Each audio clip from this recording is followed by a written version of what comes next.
What's going on, my dudes? We are live. Welcome to another episode of Wednesday Night WINsel. In this stream, we kick back, relax, enjoy the company of other people, and yeah, we just chill.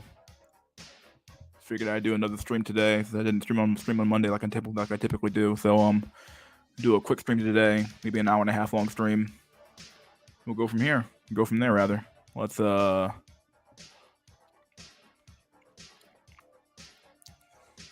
copy the invite link here.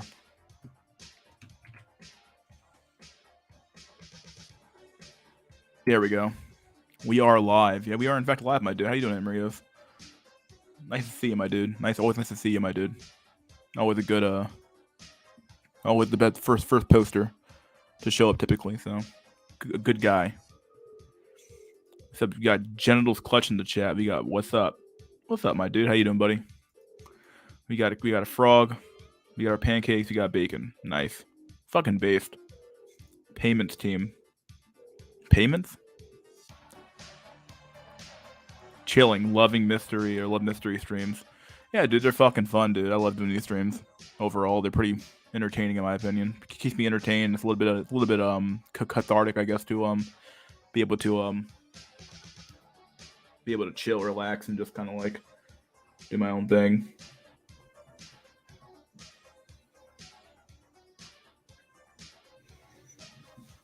You know, it feels like a huge a weight off my shoulders once I get done with a stream. Oftentimes, so it feels pretty good. I'm what you'd call a supreme gentleman. Oh, sweet baby Jesus Christ! Well, I didn't know you'd already done the fucking deed, my dude. Wow, I didn't know that. There's a guy in my work who sounds exactly like Mystery School. Wow. I suspect it's mystery, but I won't dox. I don't live anywhere near where you live at, my dude. Probably not. What up, Mystery School? What's up, dude? And Medicare is streaming. Yeah, I saw Medicare streaming. First time in a while he streamed, honestly. It's been a while since I've seen that guy. So, yeah, even I had to attend that one a little bit. You know, hop on there a little bit and see what was going on. Interesting, though. I'm sure he'll poach a lot of the people off my stream for sure. I suspect there's probably a lot of overlap between like the his style of content and the stuff I listen to or the stuff I do oftentimes. So the audiences have to be somewhat intertwined. He only does it once a month. Yeah, it's probably honestly pretty good, honestly, because you can get a lot of content in a short amount of time. He makes bank off super chat, so he makes a lot of money off super chat. So he's doing okay there. And overall, he's a really funny guy, a fun guy to be around, or not be around, a fun guy to talk. Not I haven't talked to the guy before, but just fun. That's a fun guy. Seems like anyway. Dude, I like the music. We got dude. What's up, dude? What is Medicare? Mr. Medicare. He's a really old. He's like back in like the not early 2000s, but he's been on the internet for a long time. He used to go by the moniker Internet Aristocrat, and he was the big proponent of the Gamergate fiasco when that happened. He was also a big then he got kind of like deep into politics a little bit. He debated a Destiny and kind of won. Overall, the dude just seems like he's just a really kind of he has a really big he has a really good voice. Like he has a really good shock jock voice that he does very, very well. Where I think this is his natural voice, obviously, so he did it very, very well. And he's just an overall fun guy to kind of like listen to, honestly.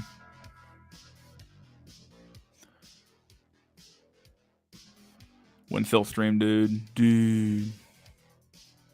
I got a pyramid notification yesterday where he put up an Inselmatics diss track, but he removed it. Anyone could get to hear or watch it. What?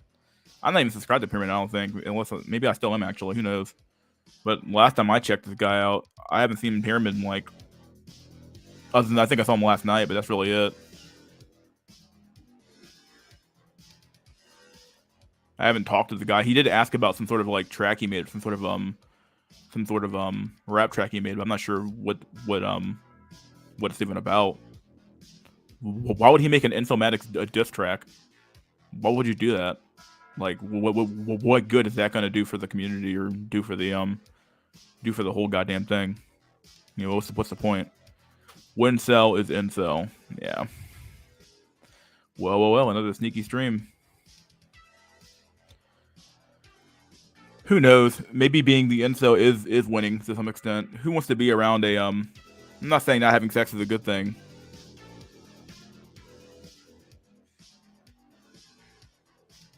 What the fuck was I going? I'll read a comment here. I'm not saying like it's good to be like a sexless fucking loser, but like overall, like what if like the incels end up being the winners in this whole fucking game of like life? They're never gonna get divorce raped. They're never gonna have to worry about women's bullshit.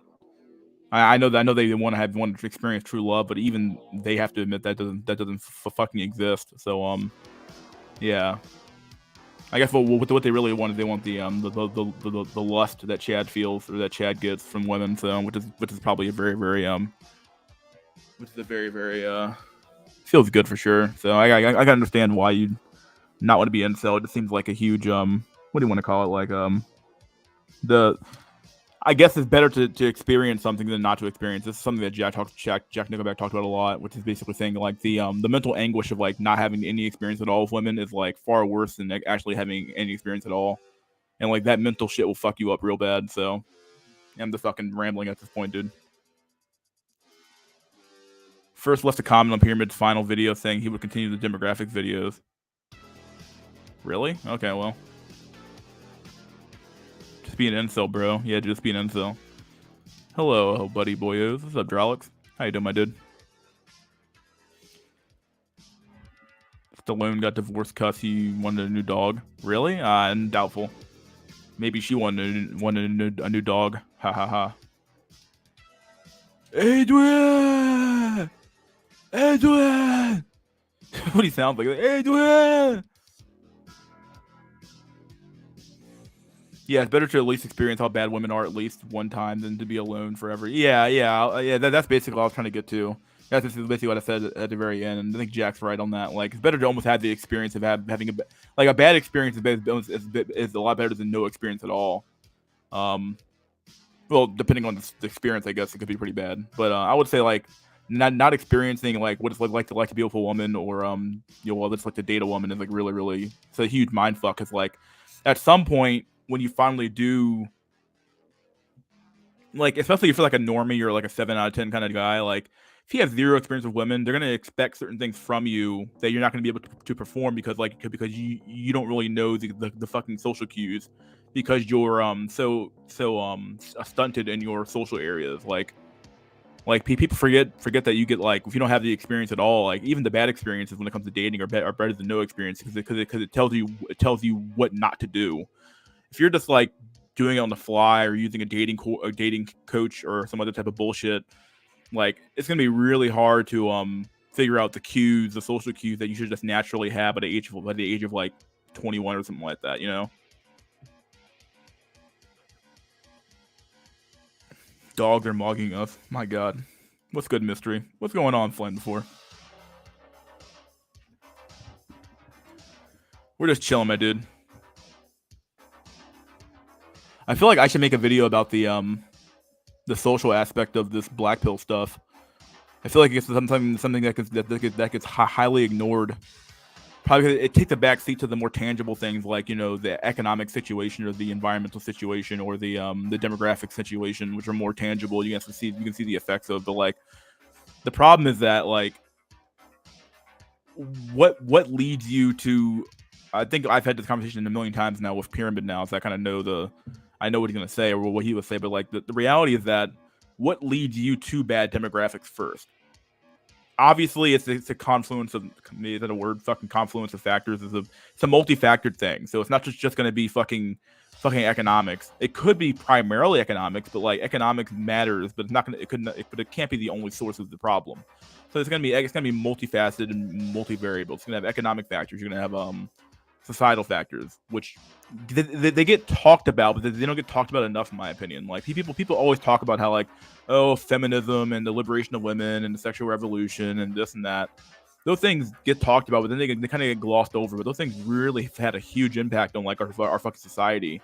And people just kind of, other than maybe Rollo Tomasi, who I think talks about it a lot, but a lot of like this doesn't appear to be enough to talk about like the ethics of your society or the morals of your society or the moral decay of your society. Because like if you have a society, it doesn't matter how much money. I said this last night, but like it doesn't matter how much money you throw at the problem theoretically. Like you could pay somebody $1,000 a kid to have more kids, but like if that person doesn't have the desire to have kids, then it doesn't matter how much money you throw at the problem. If that person doesn't have the wants to wait till they're 35 to have kids because they want to experience their fucking career or some shit. You can't fix that problem with money. That problem is a social, it's a sociological problem, not an economic problem. Like you see people making six figures now who just want to live the single life, or they travel around the world together. I look at someone like what's that guy's name? PewDiePie. PewDiePie's or PewDiePie, whatever his name is, PewDiePie. PewDiePie is like rich as fuck, and he doesn't have kids at all. And he's been with his girlfriend for fucking years. And I'm looking at this guy like, why don't you have kids? And it's because they don't want to have kids. Like they just don't think having kids is something that they feel like they should have. And it's like, okay, well then you can't make.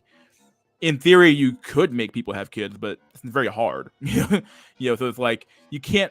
Yeah, you have to change your society's morals and what it believes in and its foundations in order to get people to believe that having kids is a net benefit to their lives. But you can't. You have to get people there first, and it's not just a matter of like you wake up one day and the problem's solved and we're all good to go. It's a multi-generational problem. Like it may take a generation or two to get to the actual meat of the issue, but hope I explained that pretty well. But I guess my overall like premise here is that I think that the sociological factors of like feminism and egalitarianism and even the way they are, even the bedrock assumptions of our civilization could be just a matter of like these values are not conducive. They just don't produce outcomes that where people have kids. It could just be that's the fucking rub of having a free and equitable society where it's like you just get worse outcomes in certain areas, you know.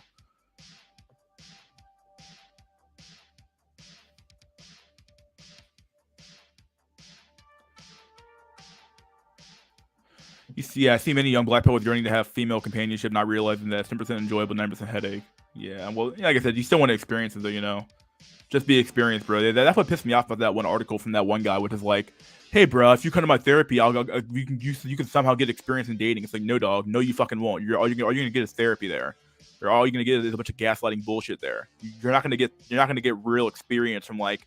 It's like going to a dating coach. It's like you're going to a dating coach and learning on the. It's like honestly, it's like if I could compare it to something in my own life, it's like going to college. Like the stuff I learned in college, it does apply to my work, but it's not 1-to-1. There's certain scenarios where I have to make a judgment call about what I'm supposed to do, and I wasn't taught to make judgment calls. I was taught to do accounting.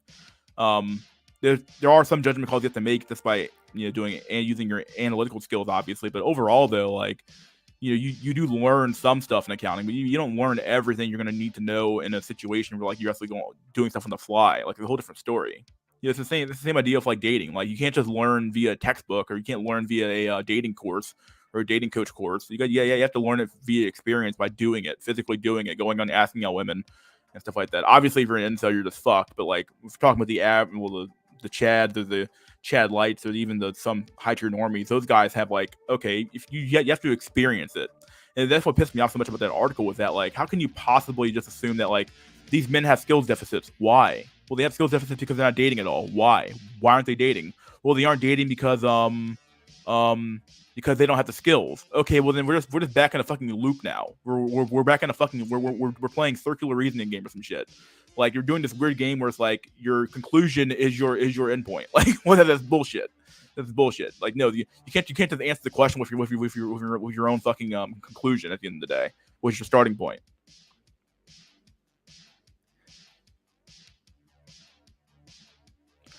And I guess my whole point about that whole diatribe there was really just kind of like talk about how like this whole damn game's is fucking like the experience that people expect you to have. It was supposed to happen early on in life, but you didn't have the chance to even get that experience. And now you're sitting at age 27, 25, socially stunted about what to do when you're dating somebody. and that's gonna be a really hard. So that's a long, hard hole to dig yourself out of at the end of the day. It really is hard, and there seems to be a lack of empathy or a lack of real conversation about how deep that hole can go. So. Yeah, I've seen many young black people drive already. We don't matter. Fuck companionship. Young still don't even know what pussy feels like. Yeah, they really don't. That's what I'm trying to say. Like, I would say if you're past age like 21, dude, just get an escort, dude, and call it a day. Just get an escort. It's not gonna happen for you if you're age 20 fucking 5 or some shit. 20, like, don't keep coping and saying, oh, it'll happen at age 24. It'll happen at age 26. It'll happen at age 28. No, dog, just get an escort, call it a day. Just to at least get the sex shit out the way, so you're not like having that like constant you're not constantly having that like thing over your head where it's like I'm still a virgin, I'm still a virgin, I'm still a virgin. No, dog, just get it out of the way. Just fucking knock it out real fucking fast, dude. All that stuff about men being lonely, I think they're more seg starved and lonely. Men are fine with being lonely. It's not having physical intimacy that depresses them. The sex starvation definitely does matter here, but I think that men definitely seem to. One thing I will agree with the article on is that men, even you see it on my own in my own chat, like people don't have friends. Like we need men don't. People in general don't want to be alone all the time. Like people want to have people they can just call on and hang out with every once in a while. So like I'm not saying you're wrong here. Men are fine being lonely.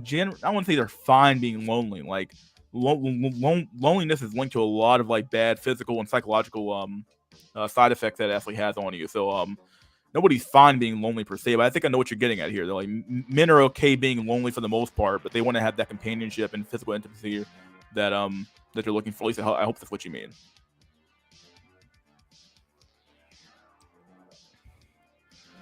George VO is an underrated Black Pill channel, huh? Has a great video. Love the outer space background.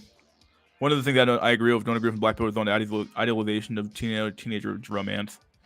Oh, I don't agree with some Black Pillars is the idealization of teenage. Teenage romance is really it's definitely more innocent. It definitely feels like it was more like if you missed out on that, like there is something to be said like about like having your first crush, remembering your first kiss, remembering your first snuggle session, stuff like that. Like that stuff does feel good to look back on that first relationship and realize how pure it was and how you felt like it was going to last forever when it really wasn't going to last forever, but you felt like it was. But I could definitely agree with you that it really is over idealized though. People do put too much of an emphasis on it.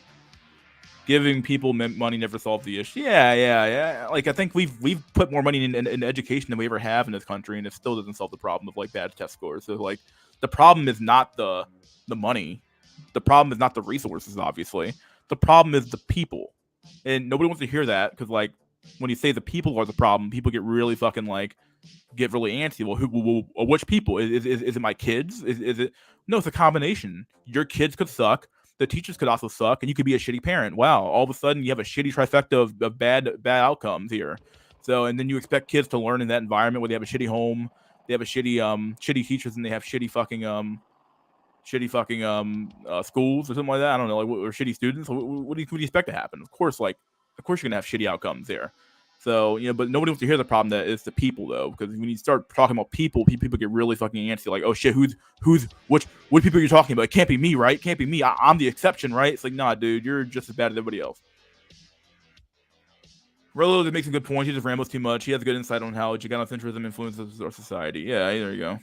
Wanted kids early, couldn't find shit. Now I don't want them. They're with a window, and it has passed. Yeah, for a lot of men, it's definitely gone.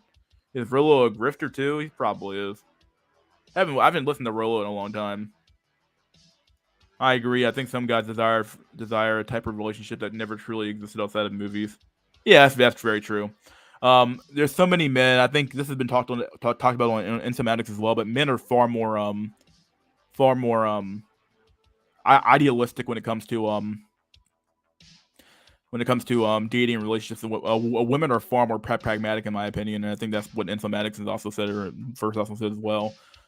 Dudes truly do want to believe that it's gonna end up like some weird fucking movie or some shit where they're the prince and the girl's the princess. And it doesn't mean that women don't have those shitty expectations too from the movies, but like this seems like men just don't have like a realistic At least when they're younger. I guess as they get older, we're better about it. But when we're young, dude, we think that not marriage, but we think that relationships are gonna change our fucking life, and sometimes it does actually.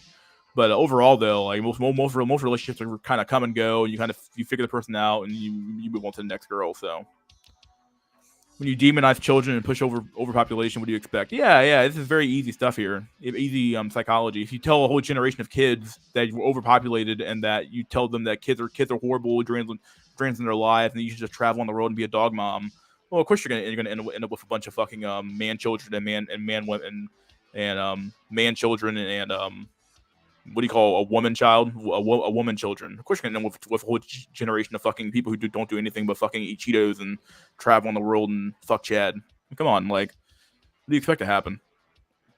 At least surrogacy exists, yeah. Then again, not everyone should have kids. Then again, those that should have kids aren't breeding. Like, who's to say who should have kids or not anyway? What exactly is the criteria after that? I don't know.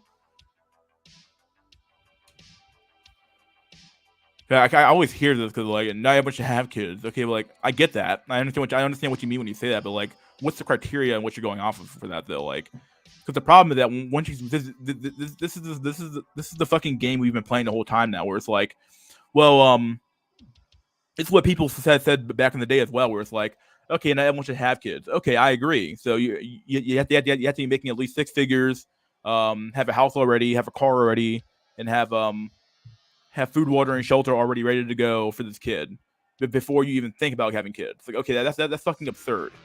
That's fucking absurd. You can't have an entire society where everybody makes six figures and only those people get to have kids. But you also can't have a society where you have a dude like fucking John Boy from Appalachia has 16 fucking kids with his mess mouth wife, and they're fucking have like 55 kids, some shit. You can't have that society either. So like, there's a balancing point here. We have to like balance between like the economic situation and what's actually feasible for the average person to have kids with, you know. But very strange to see black people do that, acting so blue pilled. Therapists trying to increase market share. Yep, trying to get that money in, dude. You have to be accountable in accounting. There you go. Alrighty, boyos. What's up, Vital Mess? How you doing, buddy? This society, you get what the government when the government replaces the man husband, you push overpopulation. This isn't the free at all. It's intended or unintended consequences that the black community shows this. Yeah, this is a good post. This is a good post. Yeah, I mean the black community is honestly the canary in the coal mine.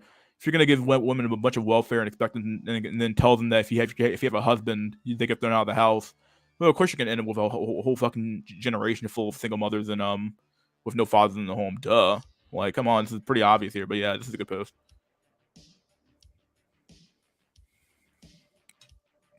Yeah, HTTH called it gray pilled, having black pilled knowledge, but still having blue pilled romantic dreams.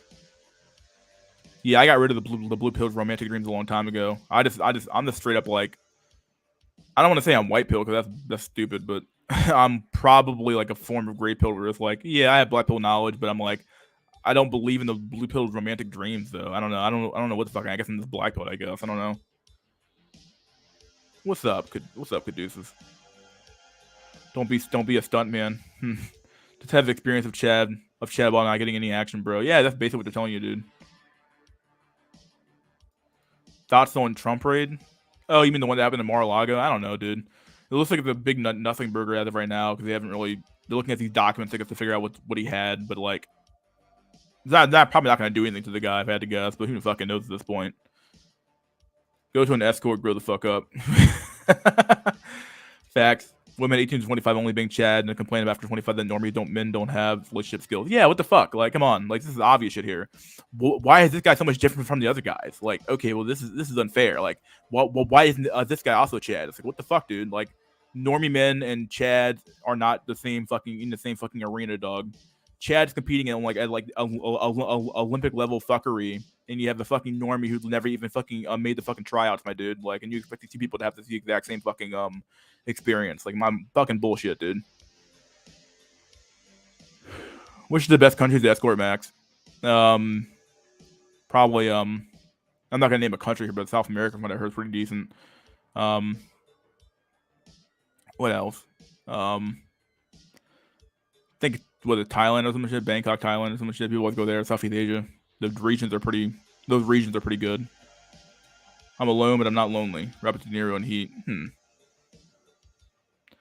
Bro, it's hard to find escorts. Not only is it illegal, but most of these escorts are scammers. Yeah, probably. I'm not saying it's like easy. I'm just saying, like, if you reality is that you figure it out. So he crushes applesauce cups based. What I meant to say that loneliness isn't as damaging to men as it is to women. Is it though? I don't know. Like loneliness has like a lot of like it's not as damaging from a social standpoint, but it's definitely damaging from a psychological and physical standpoint. Like there's been plenty of studies done on loneliness that shows that like loneliness is like a killer of people in general. So most men are gonna die without a social circle. Yeah, that's fucking true. No fucking friends. You're gonna end up fucking dead in a fucking one-bedroom apartment, and they're gonna find your fucking body after the smell fucking after your body fucking rots to the floor, and they see it come to the fucking ceiling or some shit. People don't like when the problem is their own lackluster, lazy ass. Yeah, no one likes that shit, dude. Yeah, no one wants to hear that problem. That the problem is them, but the problem is like the people themselves. And that's really what it comes down to for every problem ever. Is that the problem is always people. Even problems with computers are done by people because like people coded the computer, so if the computer errors, well, computers don't err, people err. So the people made the code for the computer, therefore the people erred, and the computer erred. So like it's not a matter of like, it's just a matter of like people cause the problem. The people are also the solution to the problems as well. So also having female companionship doesn't solve loneliness. Our dead bedrooms proves that. Yeah, I'm not saying like it's gonna completely solve your problem. I'm saying that like being lonely in general, not having any friends, can't be fucking fun, dude. That's the part about fucked up laws are fucked up laws are stopping that. But other than that, I would agree that some people just don't want to use escorts. Yeah. Over for late sales, I'm currently in college history, and no, I'm not majoring in useless studies, stuff like gender studies or liberal arts. I'm CS and ITA. All right, that's based. De Niro gets killed in the movie because he went back to the chick. Oh man, what do you know? I just want a true pragmatic relationship where I'm not fucked by the laws. I know a woman, no matter where I go in the world, will actually love me. I just want her to play the role. Yeah, that's somewhat what I want too. I just want like the problem is though like something I've noticed with dating nowadays. This is something that's been well known, well established now for a few years now. Is that notice how we went from being like married to having partnerships now, as if like nobody wants to play the role of a husband and wife because husband and wife are like two roles that require two people to play those roles. If you're a partner, you're something kind of more nebulous where it's kind of like whatever. You can kind of just do whatever you want and you'll figure it out from there. And it's very nebulous and like you can just assign roles as you see fit. And obviously, the person with the more power, which would be the person with the higher income, is going to be the one who's going to decide the fucking rules. And with women making more and more money nowadays than they ever have in the past, you're going to have a lot more women in the driver's seat of a lot of those partnerships. And what you've seen is you've seen the destruction of marriage, and you've seen the rise of the partnership. Seems like once like gay marriage got passed, we just said fuck it, fuck the whole damn thing when it comes to marriage, and we all just went to partnerships now. So nobody has a boyfriend or a girlfriend now. Nobody has a nobody has a wife or a husband now. People have partners now, and this is like the millennial fucking term. I think Gen Z uses it as well, but like the whole bullshit term of like I'm a partner in my relationship. Like no, you're not, dude. You're a fucking simp. Like at that point, dude. If your wife calls you her partner, you're a fucking like you're just like you are obviously not in control of that relationship at the end of the day. It's true. That's just my opinion. It's my 2 cents there. And he made a mistake with telling Pacino that he had a girl. Yeah, I always found that ironic. One time he breaks his rule about walking away, he gets killed. Damn, it's a slippery slope into Nazism with the world, with the whole who should breed, but he does have a point. I just don't know what the specifics. Yeah, I'm not saying like, yeah, I know what he's trying to say here. I'm like, it's kind of hard to like articulate the whole damn. Like, do I have to like do the whole spiel? Or it's like, okay, well, I know what you mean here. I know what you mean there. I know what you mean here. I know you're not Nazi. I know you're not this. But like, yeah, I know. Yeah, I get it though. I get it. Don't break rules of dangerous business, buddy boy.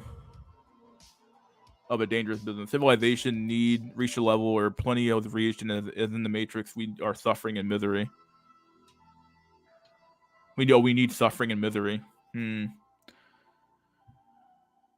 the way to put it. Honestly, I think it's more of a societal or cultural thing that determines if men or women are how we're more romantic or not. I would agree, at least to some extent here.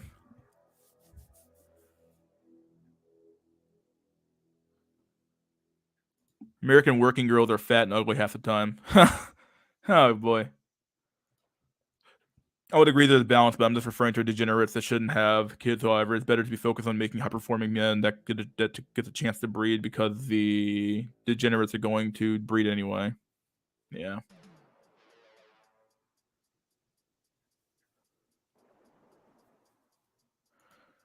He has to define what loneliness is. Are you lonely when you play games? Women in society project loneliness on the men who enjoy solitary activities. I would say loneliness to me anyway means like you literally have no one around you. Like you have no one around you. You have no support group, and you have no sense of like social structure around you that keeps you kind of safe. And so basically you have no one you can confide in. So like other than maybe your immediate family, you have no friends, you have no girlfriend, you have no acquaintances, you have very few acquaintances rather. You don't have any strong core friends you can always go back to and just like hang out with and do stuff with. That's what I would define loneliness as. So actually use the big government to stop them. Yeah, well, loneliness affects men and women the same, but when women have better social networks to help offset the lack of relationship. Yeah, there you go. I'm sorry, my female clients and coworkers are going out and planning trips. They may go home crying at night. I don't know, but they're always planning to go out. Yeah, which is insane. I don't know how they do it, dude. I don't know how a women can go out so fucking much and spend all their goddamn money on shit they don't fucking need, and then complain about fucking student loan debt. Like seriously, why computers don't error? They don't error, dude. You're right. We leaving the West, fam. He's leaving, dude. What's up, Base Pluto? Yeah, it seems like women constantly plan activities to avoid ever feeling lonely. Gender roles are good templates to hold both genders accountable. Yeah, they really are. They really are. Because the moment you fall out of that role, all of a sudden it becomes like, okay, well then the whole society will hold you accountable, or your family, your friends, everybody will hold you accountable for not holding up your end of the bargain. Like people think that marriage is just a one way street where the man gets all control and the woman gets nothing. But the reality is that, especially in today's fucking world, I mean, marriages are so fucking they're so messy now. But back in the day, like women got a lot of benefits off of marriage too. They got the man's wages. They got they got the man's they got the ability to live in the man's house. They got a bunch of shit off of marriage that like. Whereas men really they got kids out of the deal, but other than that, they got a nagging wife and a bunch of fucking mouths to feed. But this ultimately that's what he wanted anyway. He wanted to have kids and a family, so like roles are really important to keep people in check, keep people in line, and honestly, it gives people a little bit of a structure they can operate in order to make society not a fucking free for all of like people just doing whatever the fuck they want, like for all this weird gender shit and zer and them and all that weird shit comes from. Whereas like because we have no roles defined, because we have no social structure set up, everything's kind of just like falling apart. It's like infrastructure like for like society, and all these things fell apart now, and all we have left is the fucking rubble, and people are just trying to pick through the rubble to figure out, okay, well, there's no roles anymore, therefore you just figure out on your own, and everybody basically did they figure it out on their own.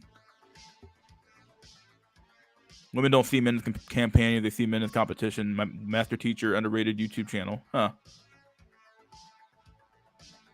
Partners, men and women are in homosexual relationships with each other. Yeah. Why would why would any Western man choose to get married knowing the probability of getting absolutely fucked after having invested so much time and energy on a person? Yep.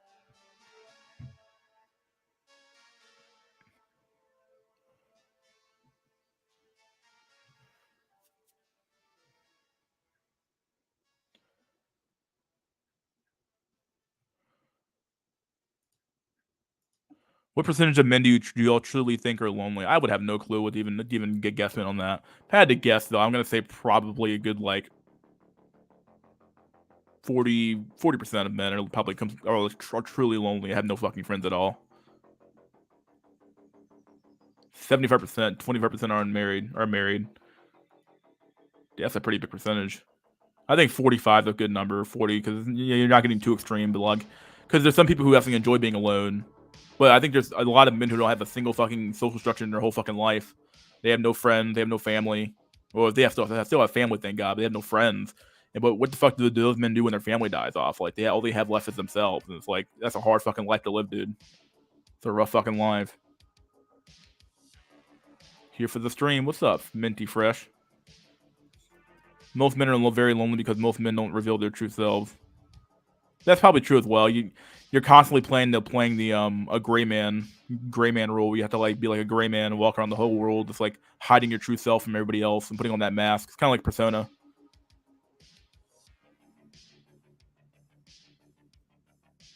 Society typically breaks up any male-oriented groups or women force their way in. Yeah, that's very true as well. So it doesn't help. It doesn't help that we help men at all. That we destroyed every single male social structure that we had.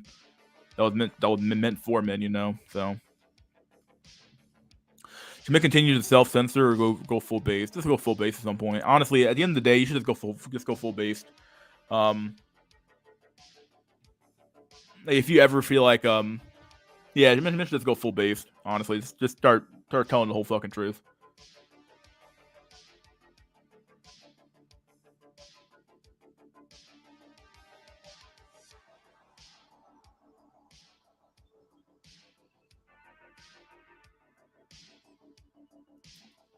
View ratio of 93% plus proves people have attention spans of 30 seconds or less these days. Yep, shit's unreal, dude. People do not watch long form content anymore, dude. People want to watch those quick little quippy ass short little videos, and that's all they really care about. Especially if you're talking about Gen Z and Gen Alpha. Those guys grew up on fucking TikTok and fucking Instagram videos and stuff like that. All they care about is short content now. Just took a little break from this Black Pill YouTube stuff. We have been bitching about what women want for years now. It gets repetitive after a while. I tune in here sometimes, though. That's pretty nice. Thanks for coming by, my dude.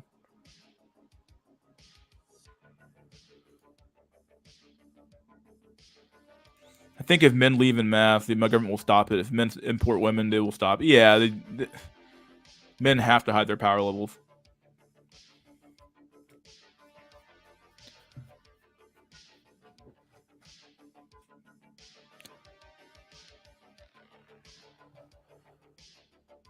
Yeah, this is true comments. I think the government would stop it because the women would just complain. Oh, they're exploiting those women when they bring them over here. They're exploiting the women. It's human trafficking. And oh my god, I gotta stop that. So they're gonna call it human trafficking, and then they'll get rid of the men who have throw the men who did it in jail or some shit.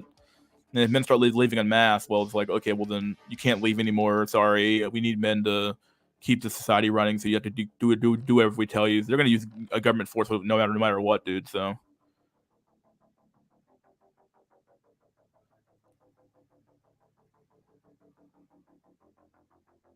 So that's a real base Pluto. Yeah, that's not the real one at all. I don't know what the fuck it is, dude. This just only does one speed, and that is based. Based, dude. It's talking fucking one speed. Too many wages, working a lot of hours to money max. Yeah. So many comments, dude. My god, they saw everyone with short attention span, but podcast is the most popular form of media. Yeah, that's interesting. Actually, I wonder maybe it's just a matter of like the content that's being shown. Maybe no one has time to fucking sit down and actually watch stuff anymore. People just want to like hear it in their ears and stuff like that. Because I know Joe Rogan's very popular, so.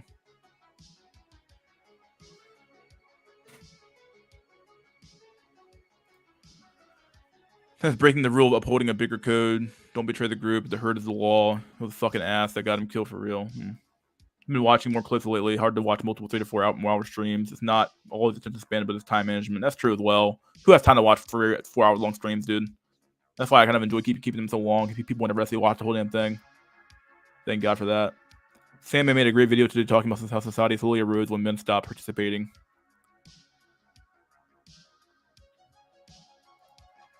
Podcasts are the most popular, but people don't always listen to the whole thing. Rogan said average watch time when he was on YouTube was 15 minutes. Holy shit.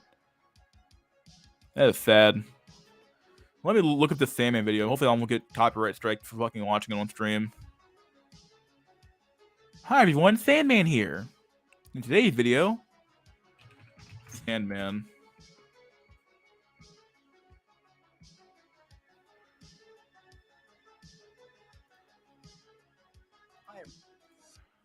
Hi everyone, Sandman here.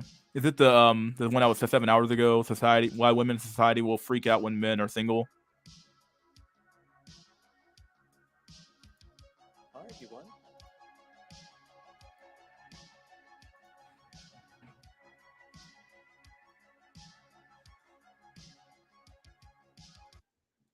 Oh, here's Drolix.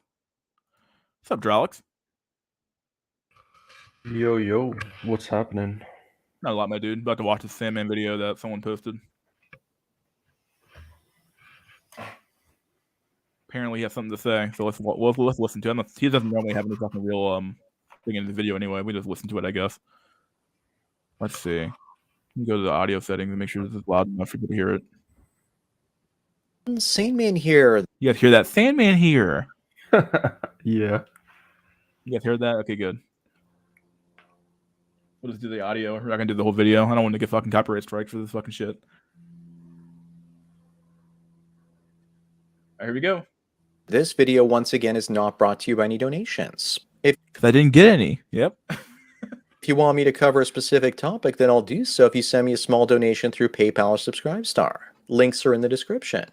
Recently, I read a few articles discussing the rising number of single men out there and why everyone is worried about it except single men, of course. I've observed that many bachelors don't work as hard and are not as productive as guys with families because they don't have a wife and rugrats to support. So government tax revenue declines and the velocity of money slows. There are less tax receipts to pay for all these single mothers on welfare out there, so the only way to increase the supply and velocity of money is by printing more of it, which then creates inflation. The inflation picks up like we saw during COVID, and men refuse to work because they're making more money investing and watching their asset prices rise on things like crypto and tech stocks, which then slowly head to the moon. Many guys stop working at their restaurant gigs because they made a ton of money during the 2021 crypto boom. Some of them lost a ton of money and are now being forced to work again. The reverse wealth effect slows wage growth and inflation.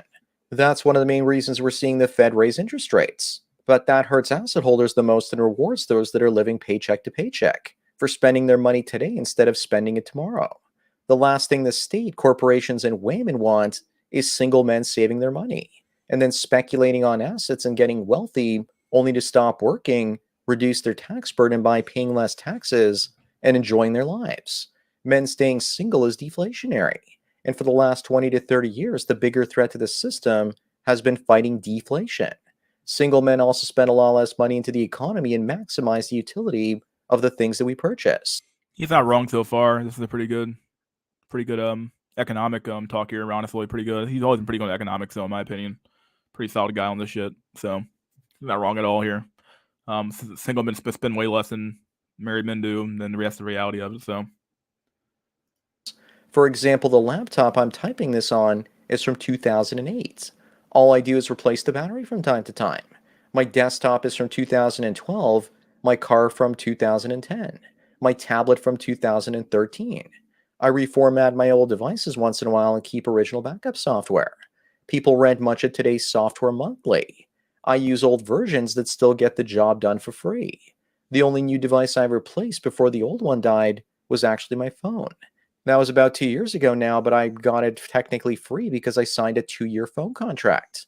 I only did that because my old phone wouldn't connect to a new Bitcoin hard wallet. Other than that, I don't need to buy new tech outside of new hard drives to store my content and video files on. I'm not contributing very much to the consumer economy. I'm not in debt, so I'm not expanding the money supply, and I have assets instead of liabilities. well, honestly, he could be a rare beast here because like a lot of people chase the. There's still a lot of men on the rat race of like life right now who think that as long as they get Yo, the next car or the next this and the next that, yeah, mystery. what's up? I was gonna say he has a point, right? Because I drive a 20-year-old car, and if I was like blue pill beta, I'd probably be trying to buy or save up for a Mercedes or fucking Ferrari Oh, to they would try already and have it, dude. You can impress. get on the fucking loan. Yeah, no, I mean like actually own a high-end car, but like the motivation is like fucking zero. Like, I'm not trying to impress anyone. So I was just gonna say he has a point. Like I probably would be spending a lot of money on a car per se if it was to quote unquote impress the other. Well, if it's not going to be a car, it's going to be something else. You're going to buy jewelry. You're going to buy this. You're going to buy that. You're going to buy a new phone, buy a new iPhone, or something like that, just to keep up with the Jonas, because he wants to be seen as like the dusty ass fucking dude with no nice car, no phone, no new stuff, and all that shit. Women, they look at all that shit really hardcore now. Like I have an Android phone, and then women are like, "What? You have Android? No, I want an iPhone now." It's like, what the fuck, dude? So yeah, they go crazy about the smallest things nowadays. Yeah. Abilities. To the credit card industrial complex, I'm what is known as a deadbeat because I refuse to borrow money and pay interest on it. I drive a lot less than I used to, and I got a car insurance plan that's 3 times cheaper and based on mileage. I get new tires, oil changes, batteries from time to time, but that's it. If they made cars that look more compelling, I might get a newer one, but they all look the same and boring these days. So, once again, no debt taking out a car loan either, no leasing of vehicles. Only time I ever leased a vehicle was in my mid 20s, and I did that because I could write it off. If 20 to 30% of men in our soy society were like me, then that would mean a central planner's nightmare. I'll discuss more in a moment, but let me first tell everyone about today's sponsor, the Red Pill Ring. The Freemasons have their own rings, and Here we fucking go with this red pill fucking ring shit. I'm gonna skip this shit. I have to. Give me 1 sec, dude. I have to skip this shit. Shit kills my fucking soul every time I see this fucking ring. For Gollum with the boobs stops you. There you go. Is that his advertisement or something? This is the ad, yeah, for this. you. Anyways, now back to the more men save money, the more women have to spend it clown world show. If more men than ever have enough financial assets to walk away from the working world, then the cost of labor goes up because the unemployment rate goes down. Add to the demographic collapse the boomers going into retirement as well, and I'm hearing stories from companies complaining that they can't find enough construction workers, roofers, and plumbers. They're having to raise the prices they charge for new homes because labor costs are going up. Men that are single don't need to take on dangerous jobs and make more money and risk their lives because they have to earn enough money to support a woman at home. On top of that, the women are also suffering because there are too many single unmarried men because they end up being poorer than before. According to statistics, a poor woman will live just as long as a financially well off man. So don't be surprised if life expectancy begins to equalize for males and females in the future. The elites are freaking out because they spent the 1970s and 80s driving down the cost of labor by bringing women into the workforce. The last thing they now need is for your average male plow horse to go his own way from the job markets. What do you think that'll do to the cost of labor? A single man is also far more likely to do that. Also, if he's single, the local bars and bistros can't take as much money from him because he's more likely to eat at home. Fast food places and car companies will suffer because you're going to drive around 10. I don't know, dude. Eating at home seems like a really, really like. I guess they could eat at home more often, but like I don't know. I had to see some data on that one there. Like they're more likely to eat at home. Maybe they are, but you never know. I guess they could. I'm not saying there's also like possibility that men could do, but we don't know. We never know what they're actually going to do. Someone brought up earlier in the comment section talking about how single men have. What the hell is it? Somebody talked about how the OnlyFans consumption is real. The whole shit about that. That's another thing people talk about too as well. Where it's like, okay, dude. The reality of that, so many men are fucking blue pilled about this shit, dude. The reality of that, they're gonna keep fucking buying OnlyFans, keep spending the money on ethos and stuff like that, and keep doing the shit like that. So, yeah. Charles, stop ordering sushi though. What? What's going on in the comment section? Oh yeah, sushi is fucking expensive as Oh, it's fuck these really days. expensive. Yeah. Oh, and I bought some groceries via Amazon Fresh. I could tell because I bought stuff like consecutively for like a couple of weeks now. These fucking Jello puddings that I really like. It used to be 99 cents. Last week it was a $1.49. I was like, shit, they hiked it up 50%. Now it's $1.49. What yeah, in the yeah. hell, dude? From 99, right? And Yeah. then now it's like this week it was a $1.59. So it's like shit's getting expensive. You know, when the cheap shit like Jello gets expensive, the economy's fucked. Something wrong, dude. Something majorly wrong with our economy. All I can say, dude. I can say that the way people are reacting now, it's like, well, gas prices came down, so we're all fucking good to go now, aren't we, guys? Like, no, dude, no fucking way. Oh no, Goddamn, it's the calm before the storm, as they say. I think it's yeah. majorly gonna fuck up in Q4 at least, or Q4 or Q1 of next year. Wouldn't Oh, surprise me, honestly.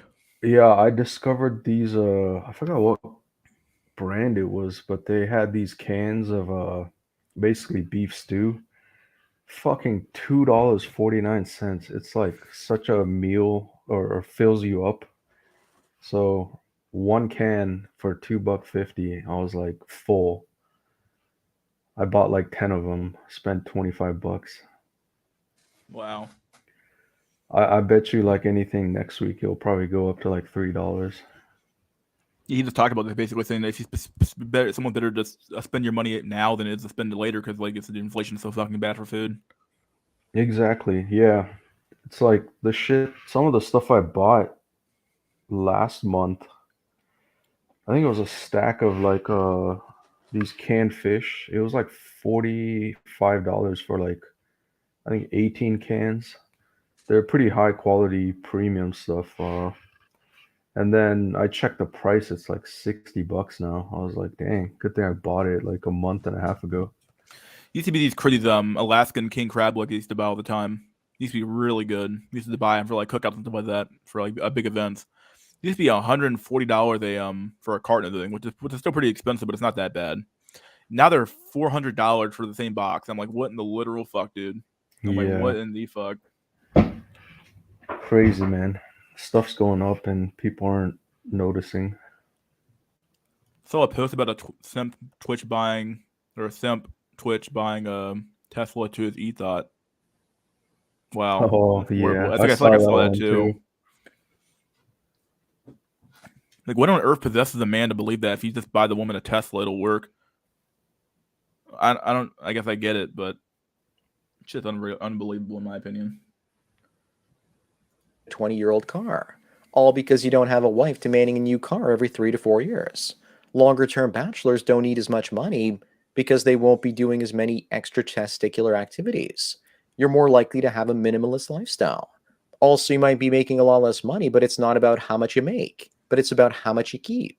You can live in a shoebox apartment, drive a used car, and invest more money and be less likely to spend on useless things. A lot of small retail investors have the power to also drive the markets.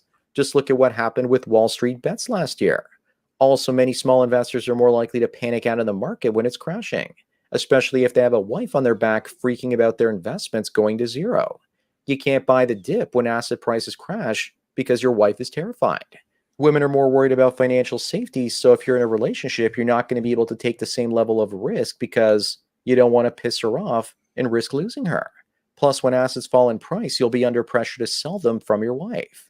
She gets on your back to sell low, and the only time you can buy is high because she's comfortable with decent past performance.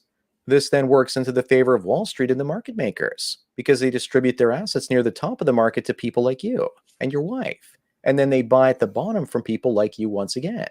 Again, a woman in your life means you're more likely to bail on a bad investment instead of doubling down. Smart, successful single men retire a lot sooner and leave the rat race to do their own thing. And that means that many organizations will be filled with only boneheaded blue pilled simps and women running those corporations and public institutions. The problem is that though with this little like with this like cope dream he's having here that like the majority of men I think are still blue pilled. Like so like the system will never actually fully collapse unless you get enough men to actually accept that, and I guess in his case, in the MGTOW, but they accept the black pill or to accept any pill is actually legitimate or not. But most men are still blue pilled. That's my opinion anyway. That's what I think. I don't think they're red or black. I think people are becoming more red pilled or black pilled, but like depending on the generation. But like the this idea that you're gonna get like a bunch of men who are like, oh, we're all gonna go MGTOW guys, and we'll all go MGTOW and live in our apartments and invest money in crypto and make a bunch of money that way. It's like that sounds like really like Kobe to me. Yeah, I still think blue pill's pretty strong with the older generation for sure. I'd say Somebody people asked that in the are, video, I'll post in the chat. yeah, I think people are in their 30s and above are still mostly blue pill. I think the younger guys are less inclined to be blue pilled because they have so much black pill content floating around these days. Yeah, I guess it's much harder. I'm not saying like yeah. I think I said it earlier. Basically, I said that, like newer generations are probably going to be more likely to be red or black pilled than they are going to be like blue pilled. Hopefully anyway. But you never fucking know. Like the blue pill, no matter how much we harp on about how much the black pill's truth and how much the red pill is better than the blue pill, or maybe it's not better. Who fucking knows? But as much as we harp on about how bad the blue pill is, like seems like there's still like a sucker born every day. Like a lot of men still buy into it, and who knows? Like, when are we gonna see like a real change in the way that men view women, like from a real societal standpoint, where men actually start engaging with women on a different level versus like what the way they're doing it now with this weird simp culture shit we have going on right now. The smart and successful men leave, and the competence hierarchy crumbles. So it's not just about bringing back men to the altar, but it's also about getting us to work for a corporation and have them milk our intellect as well. In places like Canada, is it any wonder there is so little innovation and that the United States has most of the successful tech companies? I think part of that comes down to the healthcare system as well. If you don't work for a big company or have deep pockets for healthcare premiums, then you can get easily sick and lose your home. When you're married with kids, your wife is going to get paranoid about healthcare, and she's going to put pressure on you to not pursue your creative dreams, but instead plow your creative energy into working for a corporation. That's great for big companies, but bad for men. Look at most Western countries like Canada, Australia, and most of Europe. They don't have anywhere near as much talent going into innovation. Most of their talent is spending too much time on beach vacations, especially in Europe. Also, remember that studies have shown that men in general are happier when they're single, and women are unhappier when they're alone. So, of course, women are going to shame men to get into relationships. They empathize with the female collective that's being starved of a good plow horse. They probably worry that other men are going to see how easy the single guy's life is with no wife and want the same thing for himself. And soon other men will copy his lifestyle, and a large portion of the female population, even her, will be single and lonely. Women's happiness and quality of life, in addition to an economy with stagnant wages, because there is a surplus of male workers, is what the system requires. Remember that low unemployment rates cause inflation, and high unemployment rates cause deflation. The central bankers want to balance those two things. But if they continue crashing asset prices, then that will ruin boomers' retirements. But they also don't want boomer men to retire because that means that the cost of labor will go up as well. Keeping men busy working or we starve and suffer has been the name of the game for the longest time. The one thing that time after time gets men to work long hours and chase as many overtime hours as possible is having a family. Single men that have given up on families focus more on their leisure. The grass eating men in Japan focus on working part time jobs, eating pudding, playing video games, and reading comic books. Single men are more likely to be in a state of arrested development in countries that have suppressed wages because what's the point of trying to get ahead when you'll never be able to own a home of your own? Klaus Schwab and company think that people are going to work just as hard as they are today in a future where they own nothing.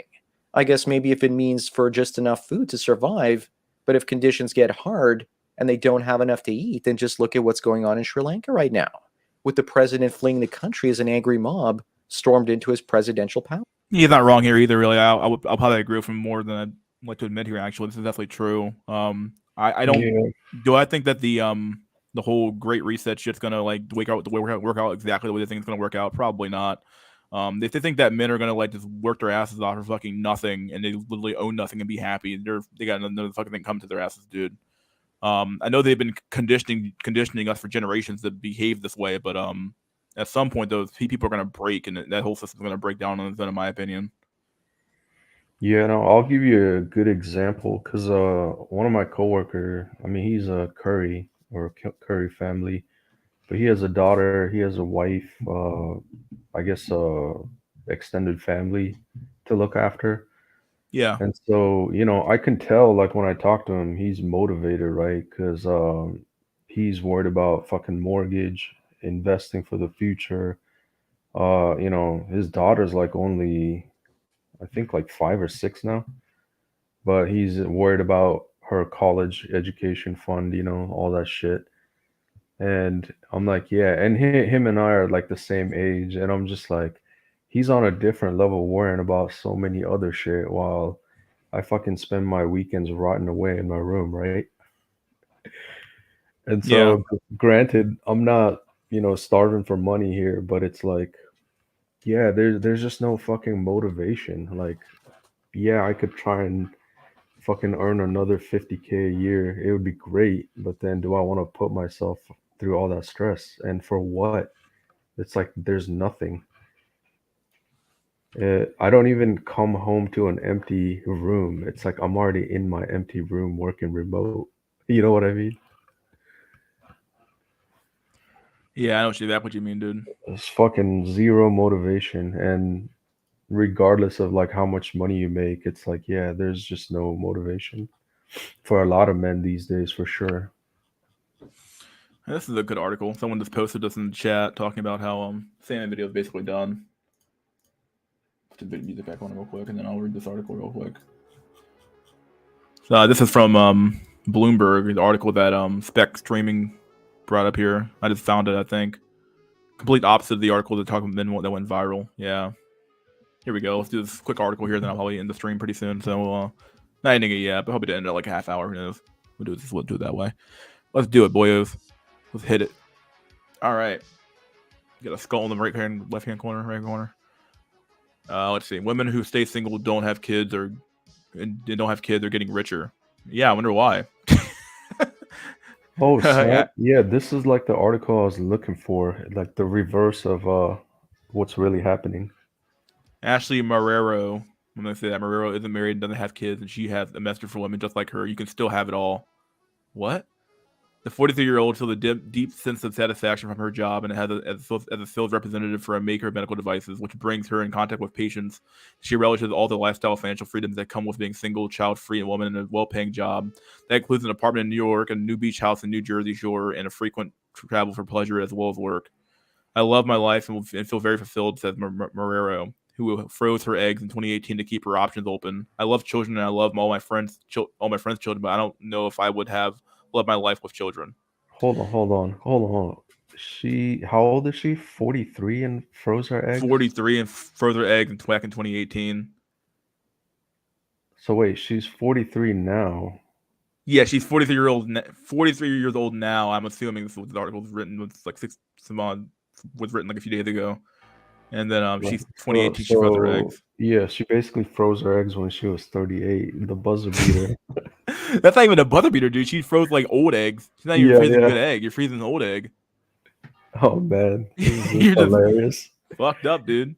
Yeah, and before we go on, I want to point out this is also rare. Like the fucking vast majority of foids don't make this money. It's like, it's like cherry picking. Yeah, it really is. They pick out the best financially savvy foid, and it's like, hey guys, you can all be like her.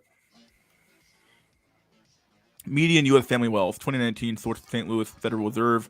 Marrero belongs to a growing cohort of women who are putting off motherhood or foregoing it entirely. As a result, many are advancing further in their careers than prior generations, entering a new frontier of wealth. Single women without kids had an average of $65,000 in wealth in 2019 compared to $57,000 for single child-free men. Huh. According to new research from the Federal Reserve Bank St. Louis, single mothers, the figure was only 7,000. So women are out competing men when it comes to wealth too, at least in these like child-free studies here back in 2019. That's even with the student loans. That's single women though, so yeah. Parenthood was losing its appeal even before Chad 19, and the hardship brought on by the pandemic appears to have accelerated the trend. A Pew Research study last year found that 44% of Americans aged 18 to 49 who don't have kids say it's not likely or not at all likely they will procreate someday. It increases 7% percentage points from 2018. U.S. birth rates have been falling for the past 30 years as people get married later in life and put off having children. In 1990, there were about 71 births per year for every 1,000 women aged 15 to 44. By 2019, that has dropped to closer to 58 births, according to the Census Bureau analysis. At the same time, the share of women aged 25 to 34 who don't have kids reached a record in 2018, the most recent available in data going back to 1976. Many experts point to the rising cost of raising a family as an important factor in American decisions to have fewer or no offspring. The expense in bringing up children born in 2018 through age 17 will run an estimated $605, according to the Brookings Institute, which adapted to a government calculation to adjust for inflation trends, adding about 26,000. The projection doesn't include the cost of college education. I wonder what this number actually includes here. I guess it's probably in the study here, because I wonder what they actually include in this number here. Oh, you gotta have childcare. Oh, you gotta have this. Oh, you gotta have that. Oh, you gotta have this. You gotta have that. You gotta have this. You gotta have that. All of a sudden, it's like, okay, well then, is this number really accurate, or is just obviously it's an estimate, but like this number really as accurate as they say it is, or is this number just kind of like whatever? I don't know. Because they always throw a bunch of shit in here. I remember they had another article. They did the exact same thing again. They talked about how a family of like 4 making like $200K a year, and they had all this extra shit in there that people don't typically pay for on a monthly basis. And people were like, "What? You can't throw that number in there. There's no fucking way, dude!" Like, so they kept inflating these numbers to make life seem harder than it really is. Yeah, the last one I read was like 250K. So this one's for the like up raise by the raise the 60K. Yeah, yeah, raise the child. Okay. Yeah. Who is Life Enjoyer? Oh, here we go. I just got to the stream. See what it has to say. Life Enjoyer, familiar. you're coming on, dude. Life Enjoyer, who are you? I see you in there. I don't know who the fuck you are. See who you are. Who are you, my dude? A dude. You're a dude. Yeah. You a dude? I know Drawlix from Base Pluto's. Oh, you do? Okay. Yeah. Well, there you go. All right. Well, sounds good. Welcome, my friend. How are you? I thought I recognized that name from somewhere. Why are you a life enjoyer and not a life destroyer, my dude? What's going on? I'm just doing my Sigma male grind set things alone, enjoying life, playing video games. Beautiful making stuff. Money. Nice. So, what are your general? What are you here for? Just here to hang out and chill? Yeah, just here to hang out and chill. Enjoy the stream.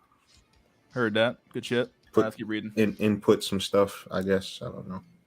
There are several other costs to consider. Several studies have demonstrated that working women are subject to motherhood penalty either during pregnancy or after they give birth. In research prior to the Chad-19 pandemic, Julie Caution, the director of Women's Economic Justice at the Century Foundation, a think tank, pegged the size of the penalty at 15% of annual income for each child under the age of 5, with Black and Latino mothers shouldering a higher burden than white peers. There's the consequences for your earnings of having kids, says Caution. The whole purpose of women's movement is to maximize choices for women so that every choice is a viable one. Income should not be a thing that dictates that, which it totally is right now. Wait, what? Like it's like they don't understand opportunity costs and like things have and the whole concept of like equivalence of exchange here. Like if you're not gonna work in your prime years, you're not gonna have a higher income after not working for fucking 15 fucking years to take care of kids. But you do have the benefit of having kids and having a legacy and having that shit going on in your life as well. So like the cost benefit analysis, you have to go through in your head of like, well, if I have kids now, then we're gonna have to forego the income, but I get this, and this. You have to do that fucking cost benefit analysis. You can't just say like, oh well, my income goes down, therefore it's bad. It's like, well, what the fuck, dude? Like, all you care about is your fucking money. Yeah, like and, you can't take your money with you, dude, when you fucking die. What the fuck are all these women gonna do with all this money they've accumulated and wealth and assets they've accumulated and just give away to their fucking their non-existent fucking cousins or non-existent fucking nieces and nephews? Who? Like, come on. Yeah, and then the good old what was that guy? JP. He talked about some of this analysis of high performing women, especially like the ones in the law firms making partners and stuff. And he said like pretty much the smart ones, and they're already high IQ to begin with anyways, but for the vast majority of them, like clockwork, when they hit 28 they quit. It's like they quit, they go have kids, start a family or something, and no matter how much they entice them with money to stay, because it is an investment, like for the law firm essentially, they still all leave. So like the smart foids will definitely like leave, right? And JP's point was that it doesn't matter how much fucking money you put on the table, like it can't override your biological imperative to have kids, especially from a woman's perspective. Like Yeah. if she's set on having kids, no fucking job matters. I just don't understand how like you can possibly have this mindset. The whole purpose of the women's movement is to maximize choices for women so that every choice is a viable one. This is literally fucking impossible. Every choice can't be viable. Okay? You're gonna have choices, you're gonna have downsides and upsides. This is how fucking life works. No, not every choice can be a viable one. This is literally fucking impossible. Literally impossible. Income should not be a thing that dictates that. Why? You're just saying stuff, but you haven't answered the question why. Why shouldn't income dictate your choices? It always does. It always will. Do you think every person should be making $1 million, therefore income is no longer a factor? This is bullshit. This is a stupid fucking goddamn statement to even make right here. I don't know why she even made it. The hell. Melissa Kearney, the professor of economics at the University of Maryland, contends that the cultural changes are also causing women to delay or skip motherhood. Hey, this culture chase going on here. What's going on here? Culture. Americans who are young adults in 1990s and early 2000s grew up with a different set of norms around parenting and women having careers. It seems like people's priorities have shifted. Absolutely, they fucking have, says Kearney, who is also the director of the Aspen Economic Strategy Group and the mother of 3.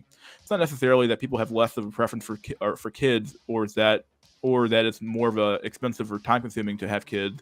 It's the way those things are interacting with this generation versus prior ones. Yeah, she's talking my language here. Norero, who was married for 4 years before getting divorced in 2008, enjoys an enviable degree of financial independence. The West Village resident owns her own apartment, which she bought in 2019 for about $900,000 and then renovated. In June, she closed on a summer home in New Jersey, Long Beach Island, with her sister Christina, who's a few years older, also a single with no kids. Ashley. Yo, hold on. She can't even leave it. She can't even be the cool why not and give her free shit to the fucking her nieces and nephews, dog. The fuck? No. See, I called it, dude. A fucking closing on a $1 million home, basically. Yeah. Like they're cherry picking. There's like very few of these kind of Foyds to go around with, anyways. It's like they pick like the 1% of the top performing Foyds and be like, they're selling the dream. Hey, you look at her, dog. Look at her go, dude. It's like, all right, dude. I called it at the very beginning. I had to keep coming back up. They can come back up here though. The point of the women's movement was to maximize choices for women. But the problem is that you didn't actually do that. Now, not every woman's gonna end up like what's her fucking name here? What's this chick's name again? Marrero. Not every chick's is gonna be a fucking Christina or a Marrero, whatever the fuck her name is. Okay, most women are now forced to work. They don't have the option not to work. You want to know why? Because we've doubled the price of everything now. If you double the labor supply, you cut the wages in half, and you fucking end up in a situation where it's like, oh shit, now we can't afford to buy a house now. So now you have to work and I have to work now. So most women are now forced to work. So like you've taken away the option for them to have kids anyway at this point. Now they're all forced to work now. So like, have you really given women more options, or have you just selling them a bill of goods because you don't want to go back because you don't have kids, or you don't want people to tell you that your fucking lifestyle choices are fucking wrong or some shit. I don't know. Hey, by the way, what was the name of this article again? Women are not having kids, or is it single women are getting women rich? Not having kids getting richer than men? Damn. By Bloomberg. And she got married and got divorced back in 2008. So yeah, she's been around the block here a few times. So yeah, I was gonna add when you say culture, the shifting culture or whatever that it mentions, and then earlier in the stream you also mentioned like people aren't gonna have kids inherently because they're not motivated to have it, like with the PewDiePie thing.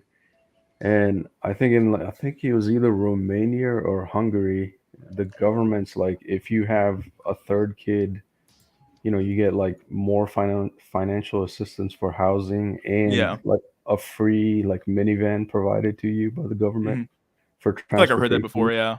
What was it? It wasn't Romania. It was I think it was Hungary. It was Hungary, or it was that one country that's just a lot with Russia right now. What's the name of that country? Ukraine? Not Ukraine. No, they're a lot with Russia. What's the name of that country? It's a tip of my tongue. Can't remember the name. It will come back to me at some point. But yeah, I know what you're talking about though. Yeah, and it just kind of proves Belarus. That, Oh yeah, Belarus.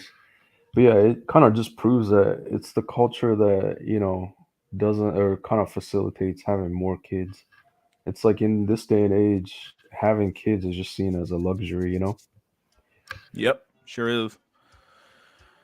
Let's see. Christina, who has a few years older than also single with no kids, actually figures she has taken 10 trips in the last 12 months, often with friends from a group of about 25 people who are largely unmarried and don't have children. Dude, this is what women are doing now. They're going around to fucking Jamaica to get beat, rode out by BBC cock, and then come back to fucking America to work their jobs. They're basically doing what men wish they could do. This is the chick, I think. I found this group was so interesting, compelling, and fascinating, says Anna Dickinson, 41, who has recently traveled to Napa Valley with Marrero and some of their friends. All these people are so smart, talented, and put together, and they don't have kids. They're very independent, says Dixon, a product manager at Google who is divorced and now lives with her boyfriend of 5 years in Manhattan's Hell's Kitchen. And I was like, I want that. I want to do all of that. People feel less of an obligation to the family they were born into in all sorts of ways, and embrace their notion of a chosen family. This sounds like some fucking hippie shit, dude. The chosen family. Yes. Says Nicole Sussner Rogers, founder, executive director of Family Story, and Washington-based think tank dedicated to raising awareness about alternatives to traditional family structures. No, this is going to be, no wonder it sounds so fucking hippie shit. This is going to sound like a real fucking shit show here. Alternatives to traditional family structures. Ah, yes. Like the cuckold style, or the single mother style. Yeah, there you go. The life Marrero and Dixon have chosen does have its drawbacks. People who are single and child-free pay more in taxes, and housing is a lot harder to afford on one income than two, especially with home prices and rents at record highs and their mortgage rates on the rise. Another worry for those without children is who will care for them in old age. No one ever talks about this part, but she brought it up, which is good. Thank God. For Dixon, the pluses of parenthood don't outweigh the minuses. I like to travel, pick up, and go wherever I want. Says Dixon, who jaunts her extended family of friends in the past year has included Alaska and Anguilla. I'd rather regret not having kids than regret having them. Not regret not having kids than regret having them. As for Marrero, she's still paying to store her eggs in case she changes her mind. Dude, those eggs are gonna be fucked, dude. Wait, man. What is there to change your mind at 41? It's yeah, like dude, it's already over. It's over, dog. It's over. Like, it's like they're talking, oh, I can still have kids at 50 or something. Like, oh yeah, I'm gonna be an 80-year-old fucking mother. Yeah, okay, dog. You fucking do that, dog. You're 41 years old or 43 years old. No, it's over, dog. It's over. I'm gonna do it. It's over. I actually used to talk to this 41-year-old lady. She found a cuck husband, and he married her at like age 37, and at 42 she got pregnant. So I mean, it's not over for a lot of these women, especially if they're rich, and she was rich. So wait, somehow just like OJ dodged HIV, dying from AIDS. I guess they can get pregnant just like that. Yeah, but I would say it's pretty rare. Is this like assisted with like yeah, IVF? definitely. Yep. Oh, so it was IVF, all of that. She had everything because she was rich. Right. She used to be a model, and her husband was fucking rich. I don't even know how. So she's the exception. Like she can afford 30,000 for IVF treatments and all that bullshit. Like the fucking average Floyd can't afford any of that shit. So it's pretty much over. Yeah, I mean, if the average Floyd follows this advice, she's done for. Yeah, absolutely. That's from Marrero, who's still paying to store her eggs in case she changes her mind. Yeah, whenever that happens. But she's certain that even if she doesn't, she won't feel like she's missed out. If you don't have any children, it may or may not be a choice, she says. That should be nothing. Just should have nothing to do with your happiness. You can be happy going this route too. But what does having it all mean nowadays to women anyway? What does it mean to have it all? Because this what the whole article started off with the idea of like having, you can still have it all, but like you don't have kids though. So like when you say like when women talk about having it all, they mean like literally have it all. They got the Chad husband, they got the big ass house, they got the nice ass car, they got the fucking high rolling ass job, they got the husband with the high rolling ass job. They have at least 2 kids. Normally kids are in that equation somewhere. So like you still don't have it all. So like this whole article starts off with this line here saying you can still have it all. Well, apparently not. Because she's 43 years fucking old, dog. No fucking kids. eggs dried the fuck up in the goddamn freezer, and she's goddamn fucking traveling the world like nothing's wrong, like nothing's wrong for her, and like as if she's gonna live to be fucking 125 years old and be like stuck in a 40-year-old body. Not gonna happen, dude. You're gonna grow old one day. You're gonna stroke out and die, dog. You're gonna stroke out and die and die alone in your fucking beach house and wonder what the fuck happened to you. Jesus Christ, dude. I don't understand. Like, what does have it all mean anymore? If it doesn't mean having kids, or does it mean like what does it mean just having a bunch of money? Well, any idiot can do that. But, like, come on. Like, what about having a fulfilling life? So hold on. Let me bring up my notes. Let me see, because I had this idea of the next video. I wrote it down too. So here's the title. The title usually says it kind of entails. So I have it as Switzerland, the final destination for aged out Western Stacy's seeking assisted self-deletion. Oh God, the suicide pod, right? Yeah. So basically, the video is a bit old. I think it came out 2019, so maybe it's like 2 years old. But dude, it was like a unbridled short interview with this aged out Foyd, and you could tell she was pretty in her days, and she had the beauty, she had the married life, she had the husband. I think she had like 3 sons, and like for all purposes and count, like she lived a fucking fruitful life, like anyone that could hope for. And then like in her, I think she was in her 60s or 70s or whatever. But yeah, she talked about how lonely she was because she got divorced at some point. And then all her kids are like grown. I think they're like 3 adult sons, and I think she has grandsons. So they, they weren't Inkwell tier. Like I think there's like a Chad, Stacy, Becky family. So they were all good-looking white people essentially. And like at the end, she has everything, but then she just chose to self-terminate. And the biggest thing that she couldn't cope with is, I can't live without attention. Huh. You know what I mean? Yeah. Bro, It's like she became completely invisible. Like, bro, nobody pays attention to her. And her last dying wish for her 24 hours before terminating is spending 24 hours with a Chad. And she was like, I don't necessarily need the snuggles, but I just want to feel wanted by a younger man before I die. damn, bro. A lot of women are Yeah. afraid to go old, dude. They really are. They're like, I want to keep my fucking youth and my beauty. It's like, well, sorry, but you're just gonna fade one day, dude. Yo, that girl I told you guys about earlier, Yeah. that was a model. She was a model when she was like 20, and she wanted to be famous, and she used to do a lot of coke and fuck different chads. And then she turned like 37. She got married, had 2 kids with a simp. And I'm a younger guy, and to be honest, if people saw me, my face, I'm probably a fake cell. But to be honest, I have like mental issues. But this chick, I was in therapy with her, right? And she was telling everybody like how she wants to be famous and all this shit, and she used to be a model, and pretty much what Jarlix just said. That's pretty much what she wanted, and she wanted a rich life, and she has it with a simp, but she still like tried to get my attention because I'm kind of attractive, but I'm 5'7", so. But she never saw me in like real life. She just saw me on the screen, and this bitch was like putting on makeup.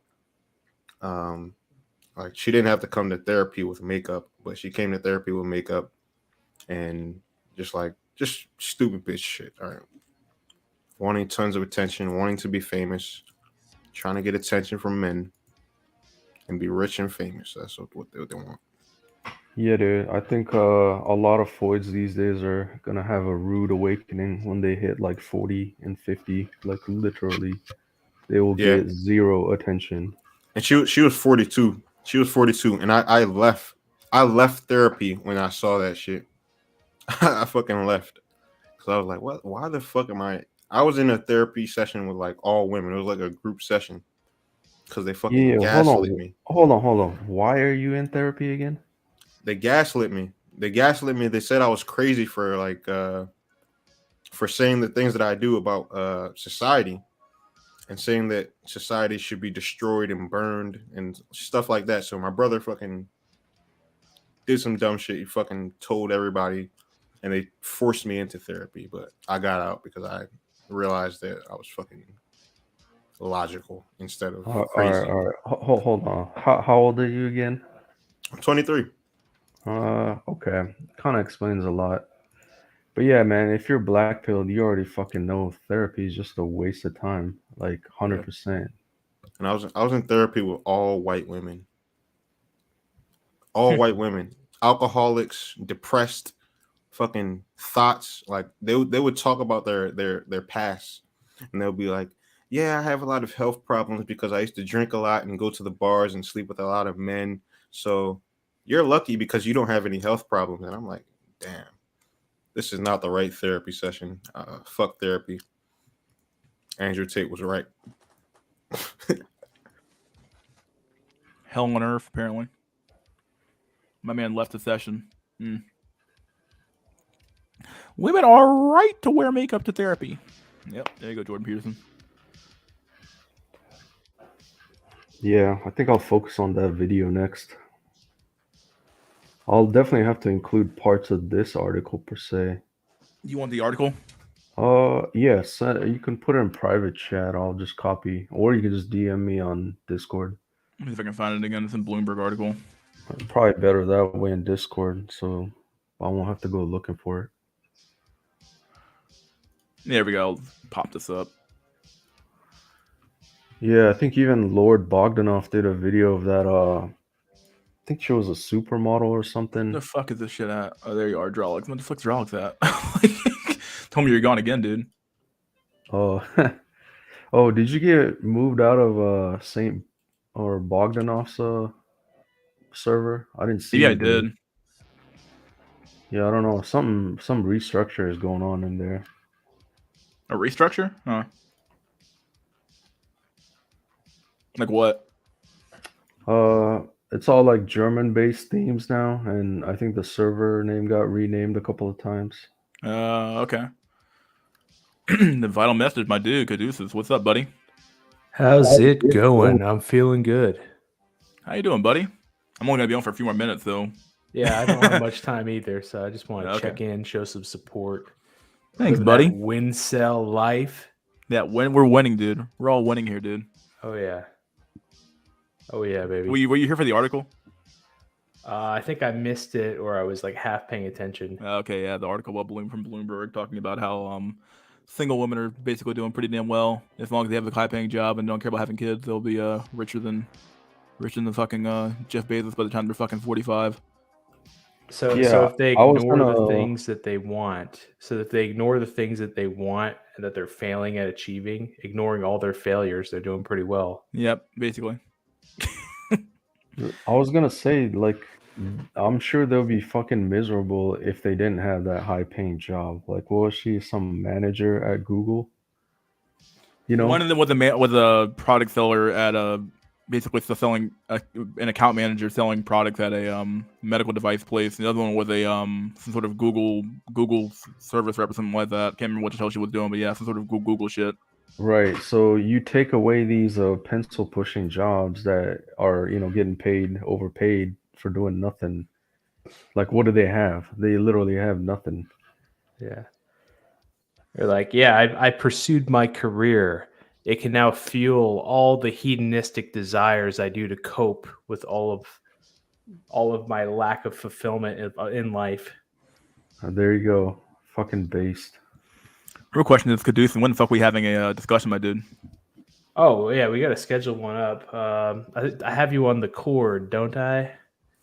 Yeah, I think we're on the cord. Yeah. Like 2 or 3 weeks from now, it's probably ideal. Yeah, I'm good on any day at the end of the day. So as long as Perfect. it's at night, Yeah, and you'd be fantastic for the channel. Okay. I'll do the best I can, my dude. Yeah, we're gonna roast you. We're gonna have an Based. open panel. There's gonna be blood in the water. Everyone's gonna hop on just to talk shit. It's gonna be lovely. Sounds like a fun time. What happened to is MD done officially or what? I saw I Scribe don't know on what's going on. He's either taking a hiatus and having Scribe do the show, yeah. or he's gonna come. I have no idea what he's doing. I'm not. I in saw touch Smash with him. TV doing the they like for like two days in a row he was doing a stream. I was like, that's kind of cool, but like where the hell's MD at? He's like kind of made the whole stream kind of work. I don't know. I haven't been in contact with MD in months, so I Okay. wouldn't know. Yo, speaking of MD, I read his the new book cover to cover. I gotta say it was pretty based. So I was gonna ask you what the review is overall. Now that you read the book, right? like my personal review, I would probably give it a 5 out of 5. Wow. I think on Amazon it's like 4.5 stars out of 5, but you know it's a new book, so who knows? And what's it called again? Nightmare on Sperm Street. I gotta say that one of the reviews on Amazon is hilarious. Oh yeah, it's totally someone trolling MD. Yeah, I thought that Look was this up pretty again. funny. Amazon. Wow, paperback book. Okay. That one review made me laugh when I saw it. Nightmare on Sperm Street. Richard Wallace. Okay. But yeah, it was. You'll get a good chuckle at the review, but so it's a solid book, Drawlix. Yeah, I thought it was a solid book. It definitely chronicles like the modern Void on a deeper level. Like how what was it last stream? I said they're just basically. Look at this comment. Oh, he's reading the review. Oh no! What is this? Yeah, Despite so the odd title, this book is an excellent work with insight into the human spirit. It tells the dramatic love story of two men, Richard Wallace and Lobster Bill, who met in gin pop while serving prison time. Their intense cellmate romance reflects the ideal of equality as each alternates in submissive positions to receive the beautiful nightmare of new life. Harassment by a sadistic prison guard called John Porkwell adds danger to the mix, but for a while things endure. Sadly, this relationship eroded after Lobster Bill embarks on a torrid affair with the warden Luigi Slauson. Oh! Hatred and anger cause his lovers to grow apart, but readers are left with faint hope that perhaps one day they can reconcile and live happily ever after. What in the literal fuck's going on, dude? The fact that someone took the time to think To that write shit that, up, I'm like, yeah. yeah. Possibly Lobster one of Bill the funniest Dyke. things I've read. Lobster Bill Dyke, he loves to watch my content. He leaves comments all the time. I should buy the what's it called? The Book of Numbers. I heard that's pretty good. I think the analysis in the Book of Numbers is okay. Like it's good, but then his conclusion is not good. Yeah, I read There. that too. What's the conclusion he comes to? I never actually read the he pretty much exposes how like just going after women all the time, like you waste a lot of money in the process of it.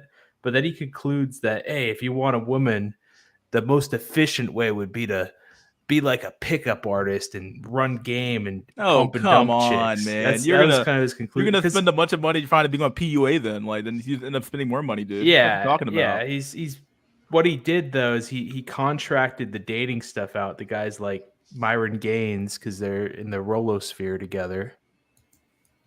And all women are prostitutes. He went to the conclusion that you got to be like Myron Gaines.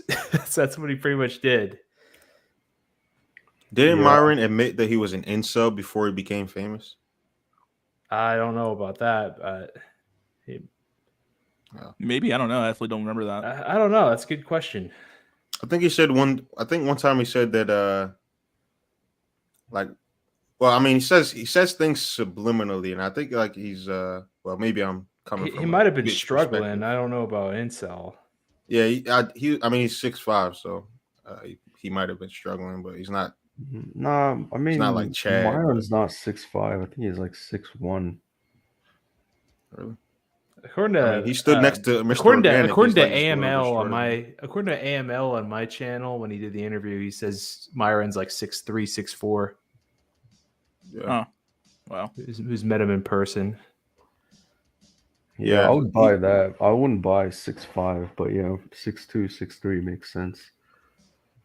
Yeah, but as a black guy, he's not a thug maxer. So I mean, at least he definitely struggles with black women. So he had to go to white women. He doesn't have that typical, black guy's face. It's like I think Well, he isn't he maybe from another mixed race. country or something? Where's he from again? I think he's Somalia. Sudanese. Yeah, Sudanese, yeah. So that's like, it's like East Africa, Yeah, that's Northeast Africa. Northeast Africa. Yeah, kind of between like Egypt and like Ethiopia, kind of that area. What do they call him? Sumerian? Sudanese. No, like from the old school Sumerians back in Egypt. I mean, Sumerians were in like Fertile Iraq, Crescent, right? Iraq, and that Oh kind of area. yeah, I'm thinking of different area. Yeah. Maybe they were the Kush. I don't know. Maybe they were. But yeah, definitely a mix of that, a bit of like Somali skinniness. Yeah, still wild that he gives average men advice, and they take it and they think he's speaking for the average man, but it's just fucking grifting. Crazy.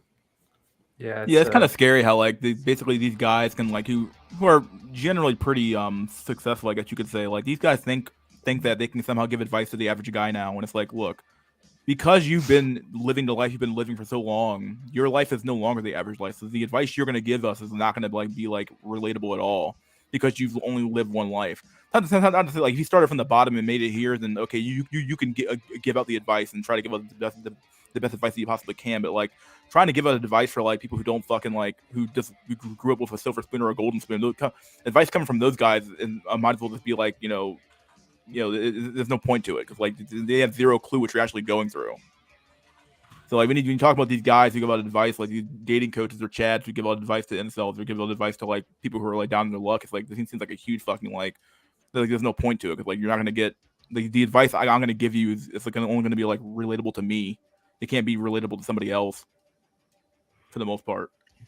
Yeah, that's why when we had that stream with Face, you asked me the same. Like, what would you give advice to the coming generation? I said, fuck them. Like, literally, it's not gonna help anybody. I just like when a guy who's been successful, I don't suggest them to give advice. I just ask them to tell their story. Yeah, telling the story is good, but like giving advice seems like a whole different story because like advice. Because if you tell the story, you could say your background, what worked for you, and why it worked for you, or like, even if you can't articulate that, other people can connect dots and figure out what they can apply in their own life instead of just trying to follow someone's footprints to a T. Yeah, because that's the problem. Like as you just described there, like the story can give you so much more context too, for like why that thing worked at the time. A lot of it comes down to timing, the area you grew up in, how the economy was doing at the time, like how the economy wasn't doing at the time. There's a whole bunch of stuff that goes on to like why someone is like successful or not. And this idea that you can just like break it down into like a little book and say I'm going to sell this book and of how you too can be successful as well. It doesn't make any sense to me, and it's never made sense. Yeah, speaking on this, I had a discussion with a friend. So I'm actually kind of annoyed when people ask me for advice to an extent. Like, I guess if you're like coming from a good place and you can demonstrate that you're actually, on the right path, like you're worth my time, you know what I mean? Because there's nothing more frustrating than giving advice to useless shits that are not gonna take your advice seriously or input it anyways. It's like a fucking waste of time for both parties. Yeah. And and then the example I brought up is like, all right, let's say, this is all hypothetical, but I'll equate it to mountain climbing. So let's say I climbed Mount Everest, right? And that's like one of the ultimate goals for any avid, actual mountain climbers. So I guess the appeal would be, oh shit, like this motherfucker completed the hardest climb in the world. I would definitely have to, I can listen to his words, like whatever he says is gold. But, like from the perspective of the master giving out advice, it's like, have you climbed any mountain in your life before? If the answer is no, like literally fuck off. you're wasting my time. But if you're like, say, a student or whatever, or even though you might be amateur, let's say you are, oh, I climbed 3 of the 7 peaks, then I'll be like, oh, okay, yeah, I can definitely. It's like, yo, bro, let's grab a coffee. I can tell you advice. You know what I mean? And if you don't even know what 3 out of 7 of the 7 peaks is, like, you're not even worth my fucking time to even talk to. Yeah, Yeah, that's and just my I'll thing. play with this analogy a little further. You also got to you brought up the timing and concepts. If you read Edmund Hillary's notes on how to climb Everest, that won't apply because right now Everest is a very crowded peak.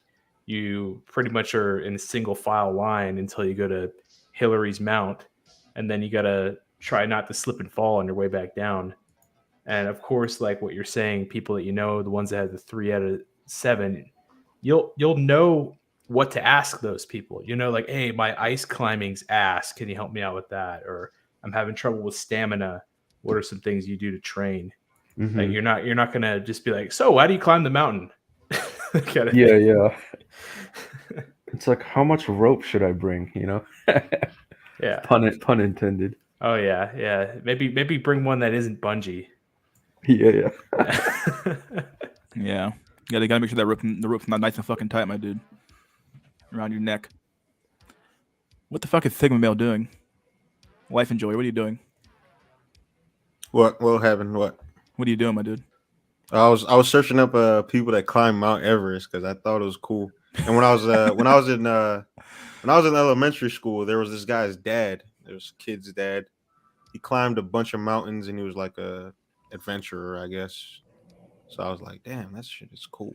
Yeah, and for and for those that are wondering, the 3 out of 7 is reference to the 7 highest peaks on every continent. Yeah. Have you done 3 out of 7 personally for you? I would say 1 out of 7.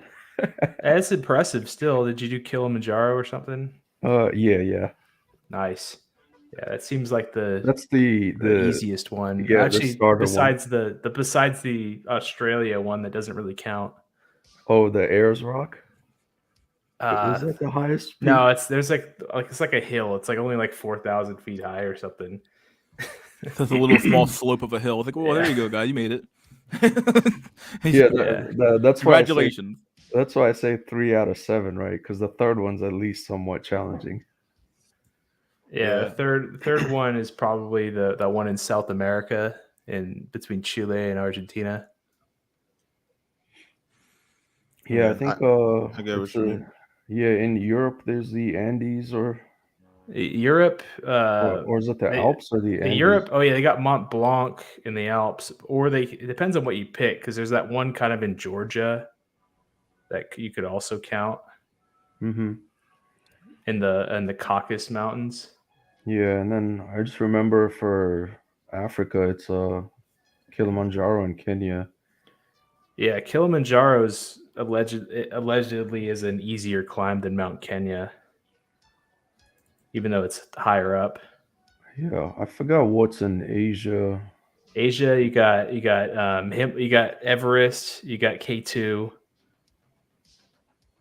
Oh, no, I'm confusing with I think there's one mountain in China, like literally no one has ever climbed. Oh, I don't know.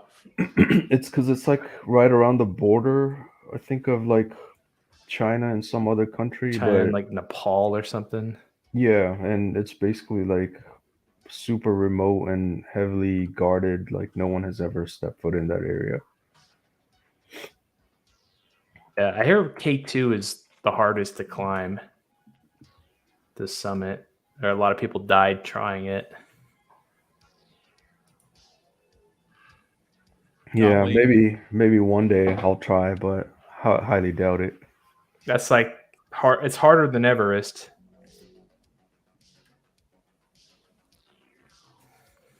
Mount Virginity. Mount Virginity. We all climb that one and Oh. made it out there. Mount Virginity. Fucking base, dude. I'm a bullish on Zoomer Virginity, dude. I'm bullish on that shit. Super bullish right now. Look at this guy. Look at him. Man, we're still on base camp at Mount Virginity.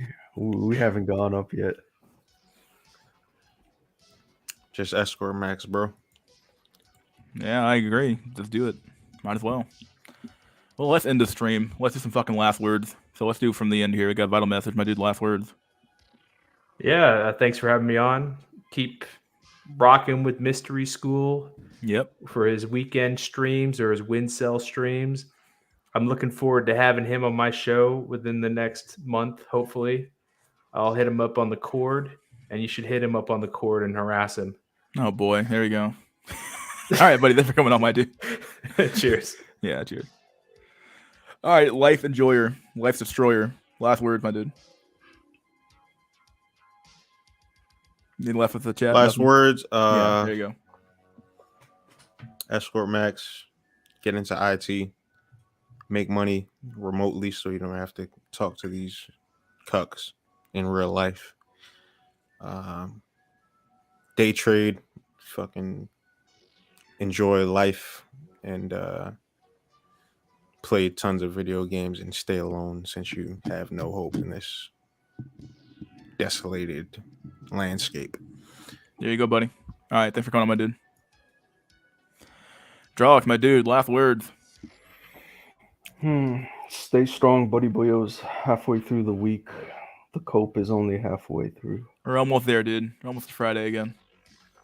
Can't believe Take it. it Plus a easy. long weekend too, actually. So yeah, feels good, man. We got what, Labor Day? It's Labor Day, Coming dude. up. Monday. Thank God. Wait, is it It's this this Monday coming up, dude. It's this Monday Oh, coming up, my dude. Oh, fuck Phenomenal, yeah. right? That 3-day weekend, Phenomenal. dude. Feels You good, just, man. You just made my day. I didn't even I know think I about did. that. I might even take fucking Friday off, dude. If I get this thing done, I gotta get done. I'm gonna take fucking Friday off. Fuck that shit, dude. Man, Fuck you're work. planting ideas. I might tomorrow. What tomorrow's Thursday. As long as I give a 24-hour notice, yeah, I think I Yeah, might I can take do it Friday too. off, If I'm dude. like, my boss already told me to take Friday off. I'm just like, well, I might have to come in though to take care of some work, but I'm gonna try to bust my ass tomorrow to get it done. So, either way, all right, my dude. Thanks for coming on, my dude. All right, take it easy. All right, peace out, man. And then there was one. Okay, we got one left. It's Thursday. But like those normies, bro. Just climb a mountain, bucko. Just climb a mountain, bucko. I'm telling you, buy my book. When you buy the book, you get a free mug with the book. Buy the book, damn it. I mean, the mug's not free either, but damn. Buy the book. Buy my book. Buy my course. Make me rich. And then die. That's what I want you to do. I want you to die. I want you to spend all your money up and then die. Spend every last cent, every dollar you have on me, and then die. What I really want to happen. What I really want to happen. So what I truly feel. Take responsibility for your life. Wash your penis, and then die. You deserve to get cucked. Women are right to cuck you. You deserve to die. You deserve nothing but the lowest of the low. You deserve to eat dog shit out of a bowl in the middle of Detroit somewhere. Okay, you deserve to die. I'm telling you. I'm just telling the truth right now. Okay. Peterson climbs on mountains of money to sleep like fucking Scrooge McDuck. Scrooge McDuck vault. I was telling someone at work that no one in the upper generations knows this stuff, but when I come here, all you Zoomers know all the country philosophies and everything else. Huh. How is this possible? The internet, my dude.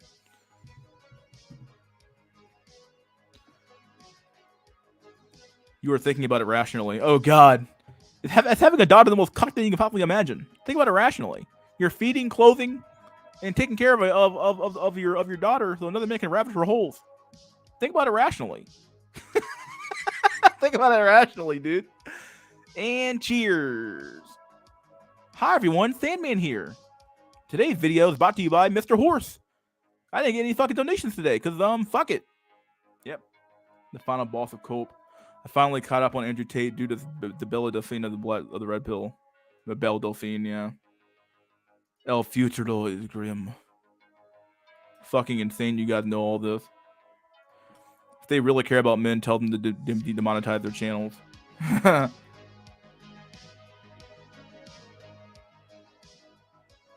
It's kind of crazy how dealing with women is 100% guaranteed of getting an L.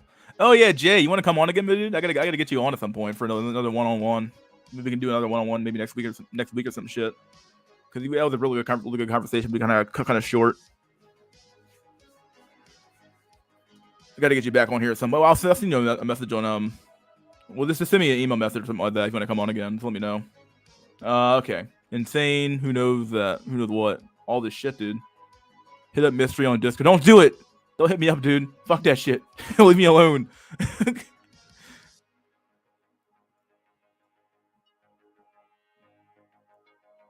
Guaranteed L. It's a guaranteed 100% L, dude. Cool. Yeah, just hit me up on email. All right, dude. This has been another random stream for WINcel. I'm your host, Mystery School. Please like, share, subscribe, leave a comment if you like the video, hate the video, or whatever you want to call it. All right, guys, then peace out, my dudes. Hope you guys enjoyed it. Hope you guys had a good time. And never forget, guys, that wisdom's fucking gold, dude. Who the fuck doesn't like gold and wisdom? All right, guys, peace out. See you guys on the next stream. No SNC for a little bit longer. Hopefully, I'll be back on the swing of things going into September. Either way, we took a nice long break.